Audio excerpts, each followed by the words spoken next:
कहानी बार brings you a cocktail of stories in English and in हिंदुस्तानी।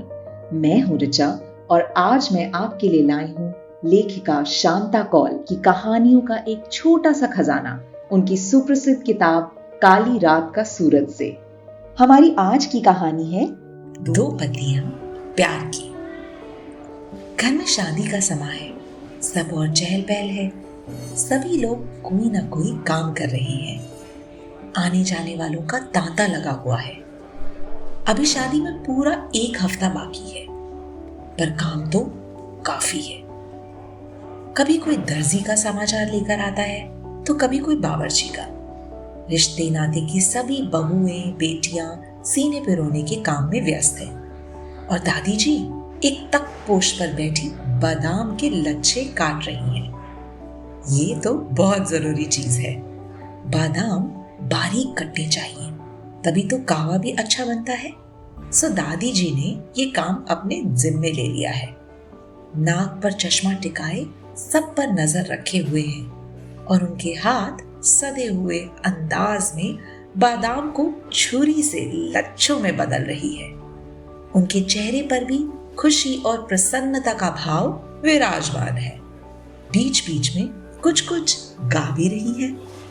ऐसे में पीछे से आकर किसी ने उनके कंधे पर हाथ रखा। उन्होंने मुड़कर देखा। श्वेता है। वो मुस्कुराई, धीरे से उसका हाथ थामा और प्यार से उसे चूमा। अब तो तू मेहमान है चंद दिनों की, आ इधर बैठ मेरे पास। लो दादी, अब थक गई होगी, मैं काटती हूँ बादाम। ये काम कोई थकाने वाला है क्या? होता भी तो आज मैं कभी नहीं थकती। तेरी शादी के कामों ने मेरे अंदर जो शक्ति पैदा की है तुझे क्या मालूम। और फिर होने वाली दुल्हन को चाकू हाथ में नहीं लेना चाहिए। क्यों? अरे कहीं छुरी से हाथ कट जाए तो उसे अच्छा नहीं समझा जाता। हमारे समय में तो घर से बाहर भी नहीं निकलते थे, पर आजकल की तो बात और है। बस तू खुश रहे। मैं तो खुश हूं दादी। जब आपकी शादी होने वाली थी आप भी इतनी खुश थी क्या? दादी खामोश रही, कुछ बोली नहीं। बस श्वेता को देखकर मुस्कुराई और बादाम काटने में लग गई। बोलो ना दादी। अरे क्या बोलूं? वही, कैसे मिली थी आप दादाजी से? कितनी बार सुनेगी तू? वर्षों से सुनाती आ रही हूं दादाजी की गाथा। उसमें नया क्या है? वही पुरानी घटनाएं। और क्या है? हमें मालूम है दादी की ये कहानी पुरानी है और हम कितनी बार सुन चुके हैं, पर जब भी दादी ये कहानी सुनाने लगती है ऐसा लगता है कि वो बहुत पीछे चली गई है और अपने बचपन की अंगनाई में उनकी आंखों में एक आभा नजर आती है, एक चमक। चेहरा गुलाब की तरह खिल उठता है, होठों पर एक सुंदर और मीठी सी हंसी नाचती है। उनके मन की खुशी, दिल की धड़कनें सब उनकी आंखों से झांकने लग जाते हैं। उनका रोम रोम पुलकित हो उठता है, खुले आकाश को निहारने लगती हैं। ये अवस्था चंद क्षणों के लिए रहती है और फिर वो खिलखिलाकर हंस देती हैं। दादी, वहां क्या देख रही हो आकाश में? उन्हीं को। किनको? अरे तुम्हारे दादाजी को। और किनको? क्या नाम है उनका? नाम? धत, मैं उनका कोई नाम थोड़ी लूंगी। बहुत तंग करती है तू। जाओ, नहीं सुनाती। अच्छा, अब नहीं करूंगी तंग, बस चुपचाप केवल सुनूंगी। चलो सुनाओ ना दादी। दादी मुस्कुराई। उनकी उस मुस्कान में कितना संगीत होता, जैसे हजारों राग रागनियां एक साथ बज उठी हैं। जैसे कितनी ही तितलियां फूलों पर मंडराने लगी हैं, कितनी ही बुलबुलें एक साथ चहक उठी हैं, कितने ही लाल फूल एक साथ खिल उठे हैं, कितने ही झरने संगीतमय हो उठे हैं। दादी आहिस्ता से अपनी उंगलियां आंखों पर धरकर बोलना शुरू कर देती, जैसे आंखें बंद कर कि खुद भी वो सब देख रही हो। आंगन के साथ छोटी सी दीवार के पास स्कूल था, लड़कों का स्कूल। उन दिनों लड़कियों को पढ़ाने का ज्यादा चलन नहीं था। हम घर में रहकर ही घर का काम काज सीखती, सीना, पिरोना, खाना पकाना, घर संभालना। यही गुण लड़कियों के देखे जाते थे। पर मुझे पढ़ना बहुत अच्छा लगता था। पर कैसे पढ़ती? बस सामने अपने ही जैसे छोटे बड़े बच्चों को पढ़ते देखकर खुश होती रहती थी। मालूम है, उन दिनों आज की भांति बच्चे शुरू से ही कॉपी पेंसिल से नहीं लिखते थे, बल्कि 5वीं, 6ठी, 9वीं तक तख्तियों पर लिखा करते थे। अब ये मत पूछना कि तख्ती क्या होती है। नहीं पूछूंगी, फिर भी बताऊंगी। तख्ती लकड़ी की बनी होती है और उस पर कलम और चौक मिट्टी की बनी स्याही से लिखते थे। तख्ती पर एक बार लिखकर उसे धोया जाता, फिर सुखाया जाता, उसके उपरांत हरी पत्तियों से रगड़ा जाता और फिर अंत में किसी शीशे की गोल चीज जैसे गिलास या बोतल का पेंदा उससे रगड़ा जाता था, तो वो तख्ती शीशे की तरह चमक उठती थी। उस पर हाथ फेरने से लगता था किसी नाजुक शीशे पर हाथ फेर रहे हैं। पता है, आधी छुट्टी से पहले ही मैं अपने बाग से काशी फल की बेल से ढेर सारी पत्तियां तोड़ कर रखती थी। जैसे ही घंटी बजती तो मैं दीवार के पास खड़े होकर सब लड़कों को हरी पत्तियां पकड़ा देती। वो बहुत खुश होते और उनकी खुशी देख मैं उनसे भी ज्यादा खुश होती थी। उनमें से एक लड़का बस दूर खड़ा रहता। जब तक मैं उसे बुलाती नहीं, वो पास नहीं आता। उसके लिए मैं ज्यादा ही नरम नरम पत्तियां संभाल कर रखती थी। उसे पत्तियां देते हुए मैं एक अजीब सी खुशी का अनुभव करती, पता नहीं क्यों। और वो भी मुझे देखता रहता और ये सिलसिला रोजाना चलता रहता था। मैं और काम कभी भूल भी जाऊं, पर हरी पत्तियां उन लड़कों को देना कभी नहीं भूलती थी।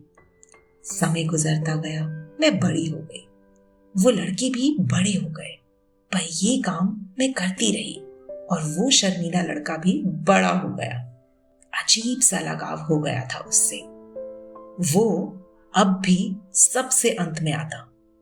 मैं उसके हाथ में पत्तियां थमाती, पर उसकी नजरें मेरे चेहरे पर टिक जाती और मैं भी उसे एकटक देखती रहती। पर आपस में कभी बोलते नहीं थे, पर हाँ, देखकर मुस्कुरा जरूर लेते थे। माँ ने कई बार कहा, राधा, अब तू बड़ी हो गई है, इस तरह से तुम्हारा इन लड़कों के साथ मेलजोल अच्छा नहीं है।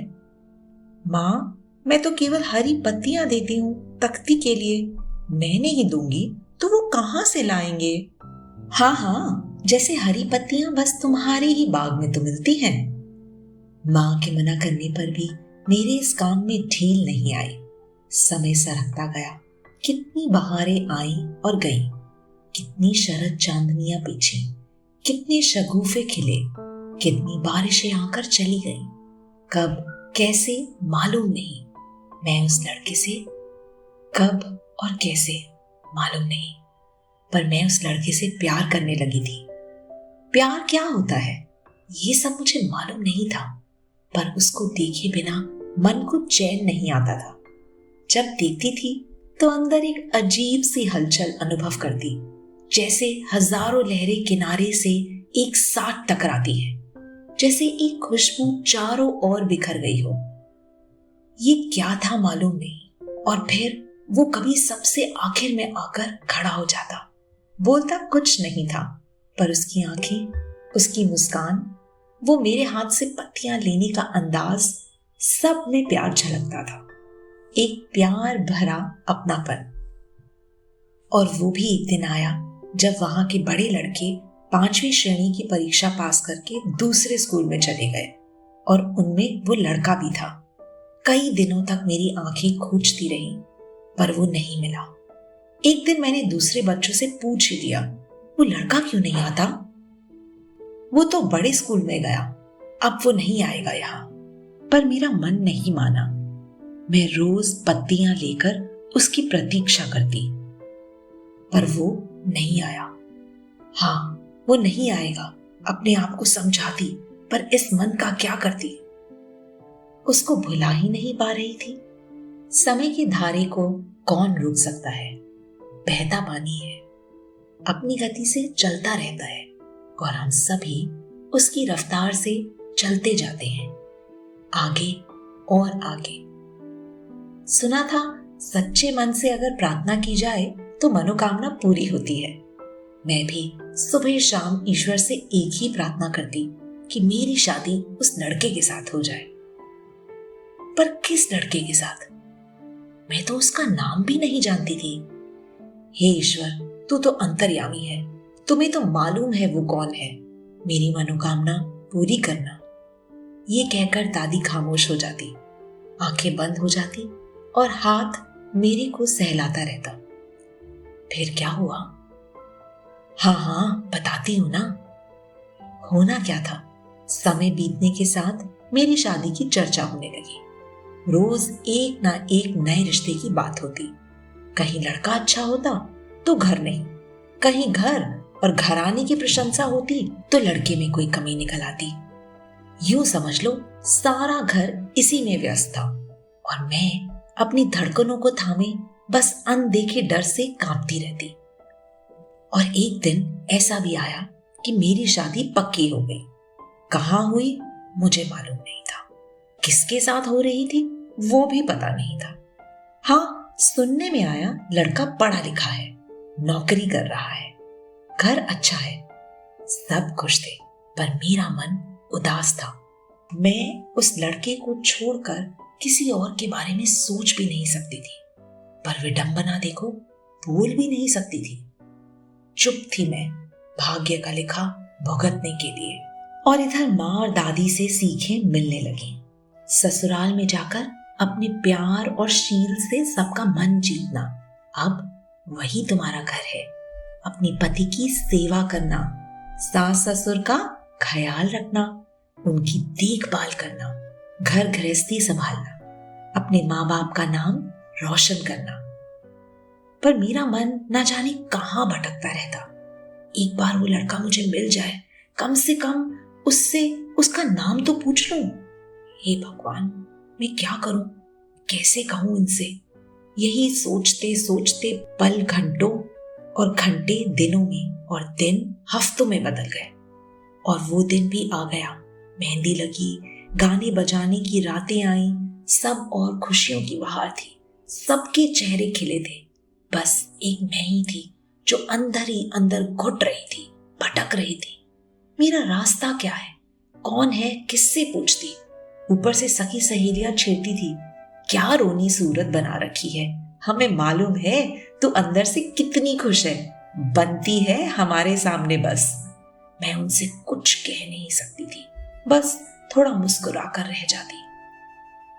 आज शादी का दिन था, खूब सजाया गया मुझे, दुल्हन का जोड़ा पहनाया गया, गहने पहनाए गए, दोनों कलाइयों में चूड़ियां भर भर के पहनाई। चूड़ियों की इस खनक को सुनने के लिए हर कुंवारी लड़की का मन कितना बेताब होता है। पर मैं आज इस खनक से चौंक जाती, जैसे ये खनक कह रही हो, राधा तुम कहाँ जा रही हो, ये मंजिल तुम्हारी नहीं है। मैं घबराकर दोनों हाथों को सीने से लगाकर अंदर ही अंदर अपनी घुटन को दबा देती। हे ईश्वर, मैं क्या करूं? बारात आ गई। इस आवाज को सुनते ही मेरी रही सही हिम्मत भी जाती रही। हाँ, बारात तो आ गई। शंख ध्वनि मैंने भी सुनी। सहेलियों ने मुझे उठाया बाहर ले जाने के लिए और मैं यंत्र वो सब कुछ करती रही जिसका मुझे आदेश मिलता रहा। देखते देखते वो क्षण भी आया, विदाई का। सब रो रहे थे, मैं भी खूब रोई। क्यों मालूम नहीं। घूंघट में लिपटी ससुराल पहुंची तो सबसे पहले मेरी सास ने घूंघट खोला, माथा चूमा और कहा, चांद का टुकड़ा है मेरी बहू, और घूंघट गिरा दिया। उसके बाद कितनी ही औरतें, बच्चों, लड़कियों ने मेरा घूंघट उठाया, मुझे याद नहीं। मैं कहीं और ही भटक रही थी। बीच बीच में आसपास की बातें भी मेरी कानों में आती रहती। सुंदर है, गहने अच्छे हैं, रंग भी गोरा है और ना जाने क्या क्या। मेरा मन अभी भटक रहा था। मैं कहाँ आ गई? हे भगवान, मेरी रक्षा करना। मुझे खाना खिलाया गया, पर मेरे गले से कुछ नीचे उतरता ही नहीं था। पास बैठी सभी कह रही थी, बड़ी शर्मीली है, कुछ खा ही नहीं रही है। अरे खाएगी, कल खाएगी, बड़ी बुआ बोली। थकी होगी, चलो तंग मत करो इसको, अब इसे आराम करने दो। आहिस्ता आहिस्ता सभी उठने लगी। कुछ क्षणों बाद मेरी ननद आई, धीरे से मेरा हाथ थाम कर बोली, भाभी उठो, भैया प्रतीक्षा कर रहे हैं। सबने दुल्हन को देखा, पर अभी तक मेरे भैया ने इस चांद के टुकड़े को नहीं देखा। उठो, उसने मेरा हाथ थामा और उठा लिया। मुझे लगा मेरे पांव दो दो मन के हो गए हैं, मुझसे तो चला ही नहीं जा रहा था। हाँ हाँ भाभी, संभल कर ऊपर चढ़ना है। वो कुछ क्षण कैसे बीते मैं बता नहीं सकती। मेरे अंदर एक आंधी सी उठ रही थी, एक बवंडर। मुझे लगा इस बवंडर से मैं अब बाहर नहीं आ सकती। मेरे कानों में शाएं शाएं करके तेज और तेज होती जा रही थी। मैं कब कमरे में पहुंची मालूम नहीं। भाभी, भाभी, इस आवाज ने मुझे झकझोर दिया। लो, ये रहा तुम्हारा कमरा, भैया संभालो इन्हें, मैं चली। इस आवाज के साथ ही दरवाजा बंद होने की आवाज आई। मेरी धड़कनें और तेज हो गई। मैं अपनी धड़कनों की आवाज खुद सुन रही थी। फिर हल्की सी कदमों की चाप है। भगवान, मैं क्या करूं? और उन्होंने मेरा घूंघट उठाया। मैंने दोनों आंखें जोर से बंद कर ली। मेरी सांसें जैसे रुक गई। मुझे ऐसा लगा जैसे सारी धरती घूम रही हो, और मैं असहाय सांसें रोके आंखें बंद किए खड़ी रही। मेरे कानों ने एक मीठी सी आवाज सुनी, मिश्री में घुली हुई, जैसे गुलाब की पत्तियों की छुअन, जैसे नरगिस की खुशबू के झोंके, जैसे तारों के झुरमुट की हंसी। राधा, आंखें खोलो, मैं हूं। और आंखें खोलकर जो मैंने कुछ देखा, तो मैं वो खुशी सहन ही नहीं कर पाई। ऐसा लगा चांदनी की सारी ठंडक कमरे में भर गई हो, गुलाब और जास्मीन की खुशबू सब जगह पुत गई हो। आकाश से आ रही तारों के स्वर लहरी मेरे बदन से लिपट गई। हजारों पायल और बाजे एक साथ नृत्य में हो उठी हों, और मुझे मालूम नहीं मैं कब बेसुध होकर गिर पड़ी। जब होश आया तो सारा घर मुझे घेर कर बैठा था। कोई चेहरे पर पानी के छींटे मार रहा था, तो कोई तलवे सहला रहा था। कोई कह रहा था नजर लग गई, कोई नहीं थक गई होगी। बड़ी बुआ की आवाज आई, सुबह इसकी नजर उतारना और सबके सामने जाने नहीं देना। मैं जल्दी से उठकर बैठ गई। मेरे आंसू रुकने का नाम नहीं ले रहे थे। सभी प्यार से पुचकार रहे थे। सासू माँ बोली, मायके की याद आ रही है, तभी रो रही है। पर सिवाय मेरे कोई नहीं जानता था कि ये खुशी के आंसू थे, और मैं ईश्वर के चरणों में अश्रु समर्पित कर रही हूँ कि उन्होंने मेरी वर्षों की आराधना अकारथ नहीं जाने दी। मैंने आंखें उठाकर देखा।